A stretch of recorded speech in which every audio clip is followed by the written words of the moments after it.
So today I want to talk about how to modify the Freytag pyramid or the Freytag triangle um, to help you write your story. Okay, so I assume most people know what the Freytag pyramid or the Freytag triangle is. But if you don't, this is what it is.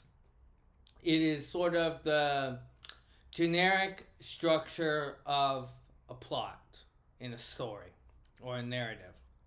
So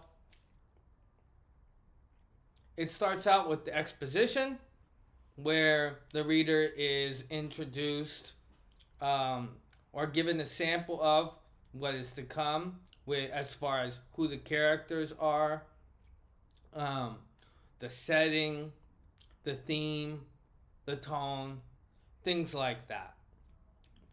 So that's the exposition, and this leads to the climax. I'm sorry, the conflict, which is the central problem of the story.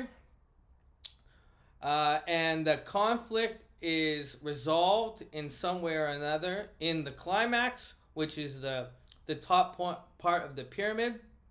And between the conflict and the climax, there are dynamics. So tension is increased, tension is decreased, tension is increased, tension is decreased through a series of events leading to the climax.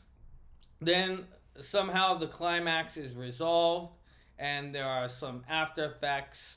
That's the falling action, and then the denouement is sort of the final thoughts, I guess. Not all. I don't know much about. I don't know if I follow the denouement completely. I certainly can't pronounce it very well. Anyway, so in what way do we modify the Freytag triangle to make a good story, or how can we do that?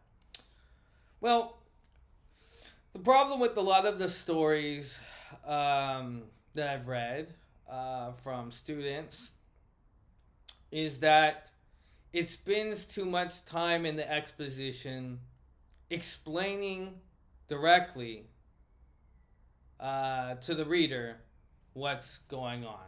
Once upon a time, there was this girl named Julie, and her mom died when she was 7, and she was blah, blah, blah.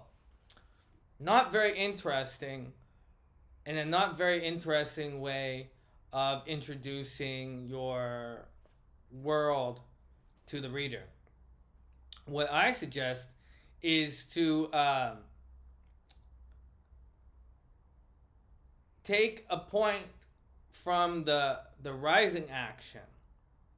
Okay, so something that you think happens in the rising action, take that out of the rising action, put that in the exposition. So you're beginning with an actual action.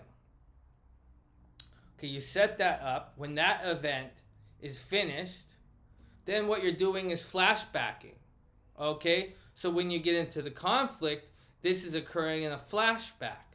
And everything going up the pyramid is a flashback until you get to that initial event in the rising action that you're using as your as your exposition, and then jump that and then continue on.